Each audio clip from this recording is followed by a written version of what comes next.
नमस्कार। आज मैं आपको ममता बनर्जी यानी कि पश्चिम बंगाल के जो चीफ मिनिस्टर हैं उनकी सच्चाई बताने की कोशिश करूंगा। पूरा देश देख रहा है कि जब डिमोनेटाइजेशन हुआ उसके बाद अगर किसी नेता ने सबसे ज़्यादा इस डिमोनेटाइजेशन का विरोध किया है तो वो है ममता बनर्जी। लेकिन मैं कोई मोदी समर्थक नहीं हूँ। मैं डिमोनेटाइजेशन के अच्छाई या बुराइयों को आज नहीं बोलूंगा। आज मैं सिर्फ इतना बोलूंगा कि ममता बनर्जी रास्ते में क्यों है। ममता बनर्जी ने यह कहा कि डिमोनेटाइजेशन से गरीबों को इतना नुकसान हुआ है कि उनके आंख में तो आंसू आ गए। गरीब तो बर्बाद हो गए। ये 500 और 1000 की नोट जो मोदी जी ने बंद कर दिया तो ममता जी का कहना है गरीब तो खत्म ही हो गए, उनकी तो मरने की नौबत आ गई। लेकिन मैं ये पूछना चाहता हूं कि ममता बनर्जी से कि उस दिन आप कहां थी जब शारदा स्कैम में लोग रास्ते में क्या भूख से तरफ तरफ के मर गए। अपनी पूरी जिंदगी की कमाई शारदा स्कैम यानी कि शारदा घोटाले में लोगों ने गंवा दिया। जिन लोगों ने अपनी पूरी कमाई रखा था घर बनाने के लिए, जिन लोगों ने कमाई रखी थी अपनी बेटी की शादी के लिए, वो सारी कमाई शारदा स्कैम में खत्म हो गया। मैं बहुत सिंपल वर्ड में बोलना चाहता हूं कि शारदा स्कैम है क्या। शारदा स्कैम कुणाल घोष नाम के एक क्रिमिनल आदमी ने स्थापना की थी जो तृणमूल कांग्रेस का एक एमपी है। शारदा स्कैम कुछ नहीं है, ये एक पोंजी स्कैम है यानी कि लोगों को ठगने का एक तरीका है। मैं एक आदमी को पकड़ता हूं और बोलता हूं कि भाई मैं तेरा पैसा डबल नहीं ट्रिपल कर दूंगा। मैं उस आदमी का कर देता हूं। ये आदमी जाके दूसरे आदमी को बताता है कि भाई वो ऐसा कर सकता है। वो आदमी आता है, उसका भी मैं कर देता हूं। 10,000 20,000 का मैं 60,000 कर देता हूं। 1 लाख का मैं 3 लाख कर देता हूं। ऐसे करते हुए मेरा स्कीम फैलते जाता है, लोग उसको मानते जाते हैं और जब मेरा पैसा बहुत ज़्यादा बढ़ जाए तो मैं पैसा लेके चंपट हो जाता हूं। यही है शारदा। और इस स्कीम को सक्सेस बनाने के लिए पॉलिटिकल सिस्टम और पुलिस सिस्टम जो तृणमूल के राज में था उन्होंने जम के सपोर्ट किया, जिसके वजह से तृणमूल के नेता, बड़े बड़े नेता मदन मित्र और ये ममता बनर्जी के चहीते टुम्पाई नाम का एक आदमी, टुम्पाई नाम के एक बड़े नेता के लाखों करोड़ों अरबों रुपए बने। आपको शायद विश्वास करने में बहुत दिक्कत होगा कि एक टाइम में शारदा स्कैम में कम से कम 60,000 रुपए जमे थे और इस स्कीम में कोई अमीर नहीं था, कोई अपर मिडिल क्लास वाला नहीं था। इस स्कीम में गरीब लोग थे जिनका पैसा बर्बाद हो गया। अब सवाल आता है कि उस दिन ममता कहां थी। उस दिन तो वो अपने घर बचाने में थी। लेकिन अभी मेरे बोलने का मकसद यह है कि ममता रास्ते में क्यों उतरी। ममता रास्ते में आज इसलिए उतरी है कि जब शारदा स्कीम में ममता बुरी तरह बर्बाद हो गई थी, गरीब उसके दरवाजे में खटखटा रहे थे, तब ममता ने क्या किया। जिस आदमी का 1 लाख रुपए गया था ममता ने उसे 50,000 दे दिए। जिस आदमी का 10 लाख रुपए गया था ममता ने उसे 3 लाख रुपए दे दिए, ताकि इलेक्शन के समय लोगों को ये लगे कि ममता तो मसीहा है। जिन चोरों ने मेरा पैसा लूटा है वो पैसा तो वापस नहीं आएगा, लेकिन कम से कम ममता दीदी ने 1 लाख का 50,000 तो दे दिया। जबकि लोगों को ये बात पता नहीं कि चोर तो असल में ममता ही थी। उनकी पार्टी ही तो थी जिन्होंने चोरी किया है। ये बात तो लोगों को पता नहीं। ममता मसीहा बन गई और क्योंकि कांग्रेस और सीपीएम एक साथ लड़े, जो पूरी जिंदगी भर लड़ते रहे, लोगों ने उसे वोट नहीं दिया। बीजेपी की सांगठनिक शक्ति था नहीं तो बीजेपी जीती नहीं, ममता बहुमत से जीती। लेकिन ये पैसा जो ममता ने गरीबों में बांटे, शारदा में जो फंसे हुए थे लाखों लोग, जो शारदा में फंसे हुए थे, जो रास्ते पे आ गए थे, ये पैसा आया कहाँ से। जिसका 1 लाख गया था ममता ने उसे 50,000 दिया। ये 50,000 आया कहाँ से। ये आया पश्चिम बंगाल के मेहनत करने वालों के टैक्स के पैसे से। उसका सिर्फ 20% आया।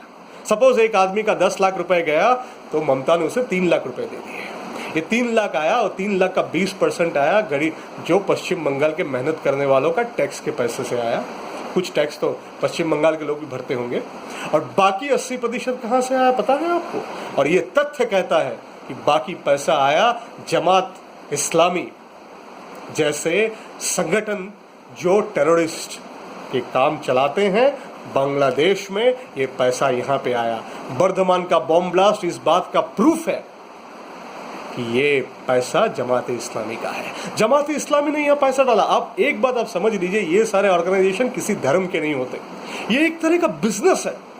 मैं जो ऑर्गेनाइजेशन लोगों को मारने के लिए पैसा लेता है, जो ऑर्गेनाइजेशन लोगों को तबाह करने के लिए पैसा लेता है, मैं इस बात से इनकार करता हूं कि ऑर्गेनाइजेशन किसी धर्म का है। जो भी हो, ये जमात इस्लामी का पैसा है और ममता ने ये कहा उन्हें कि भाई तुम पैसा लगाओ, मेरा इलेक्शन का वक्त है, मुझे इलेक्शन जीतने दो, मैं तुम्हारा 5 करोड़ का 50 करोड़ बना के दूंगी, मैं यहाँ वहाँ इन्वेस्ट करूंगी और तुम्हारे 5 करोड़ का 50 करोड़ बनेगा। और जमात इस्लामी ने पैसा लगाया, लेकिन मोदी जी के एक स्टेप ने उनके ये सारे पैसे को कागज की रद्दी बना दी। और कागज की रद्दी बनाते ही ये सारे ऑर्गेनाइजेशन ने ममता जी का गला पकड़ लिया। और इसी बात से 9 और 10 तारीख 8 तारीख को मोदी जी ने अनाउंसमेंट किया। 9-10 तारीख को ममता जी के भतीजा अभिषेक जाके मुर्शिदाबाद पहुंचे। अब एक बात सोच लीजिए, समझ लीजिए, मुर्शिदाबाद, इस देश में बहुत सारी जगह है जहां पे सबसे ज्यादा फेक और काउंटरफिट करेंसी पाया जाता है, उसमें मुर्शिदाबाद और मालदा भी है। और जैसे ही ममता का गला पकड़ा, ममता पॉलिटिशियन है, ममता को समझ में आ गया कि अब तो कुछ करना है।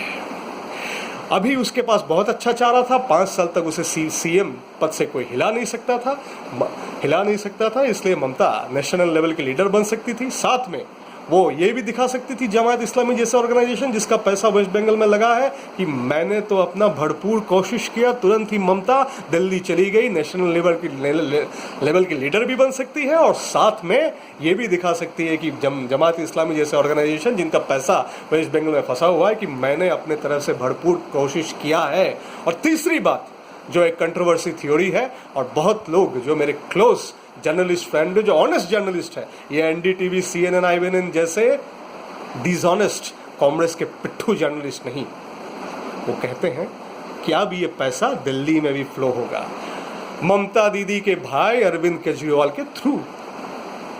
इस बात का प्रमाण जो मैं कह रहा हूं इस बात से है कि ममता जी को जिस दिन पता चला, यानी कि 8 तारीख जो पूरे देश को पता चला कि जैसे ही ये डिमोनेटाइजेशन हुआ, ममता दीदी ने तुरंत ही सीपीएम का नंबर डायल किया।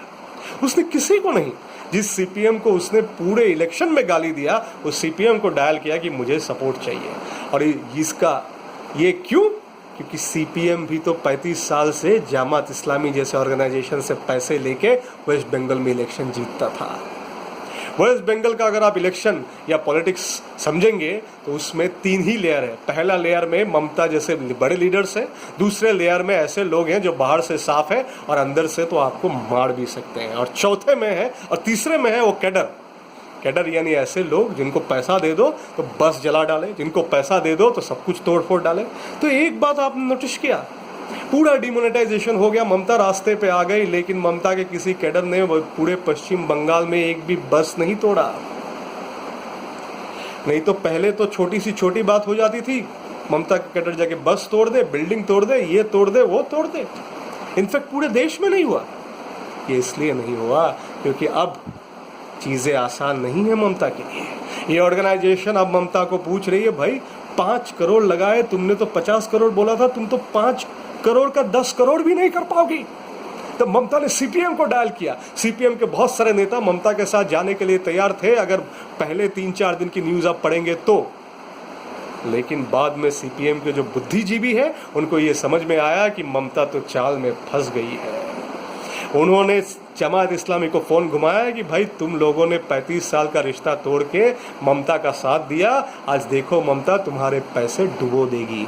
हम तो 5 करोड़ का 7 करोड़ कम से कम बना देते थे, तुम 5 करोड़ के 50 करोड़ बनने के ख्वाब में अब ममता तुम्हारे 5 करोड़ को तो रद्दी बना चुकी है, खत्म कर चुका है तुम्हारा सारा पैसा।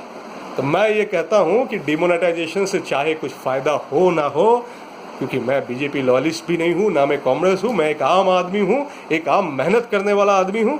मैं ये कहता हूँ कि डिमोनेटाइजेशन से ऐसे लोग, ऐसे ऑर्गेनाइजेशंस बर्बाद हुए हैं जो हमारा ही पैसा इस्तेमाल करके हमारे ऊपर ही बॉम्ब डालने वाले थे, जो इस देश को बुरी नज़र से देखने वाले थे, देश को ख़त्म करने वाले थे।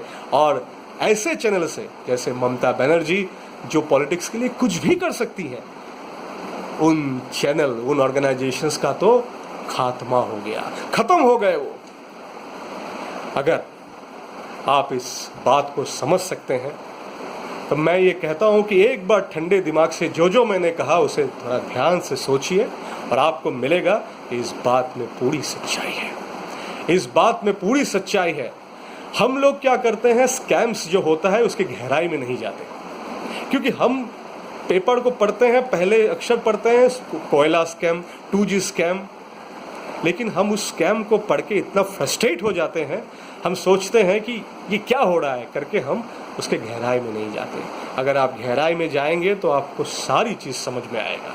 और हम न्यूज़ चैनल्स को देखते हैं, NDTV जैसे न्यूज़ चैनल्स, CNN, IBN जैसे न्यूज़ चैनल्स, उनके बात को देख के समझने की कोशिश करते हैं, लेकिन वो तो हमें ब्रेन वॉश करते हैं। CNN, IBN की सागड़ी का घोष, जिसकी शादी हुई है सरदेसाई, जो CNN, IBN के मालिक हैं, सागर का घोष किसकी बेटी है? भास्कर घोष की। भास्कर घोष कांग्रेस के पिट्ठे रह चुके हैं, ऑल इंडिया रेडियो के चीफ रह चुके हैं, और 1 या 2-3 स्कैम में उनका नाम आ चुका है। ये पूरी फैमिली कांग्रेस का साथ दे चुका है।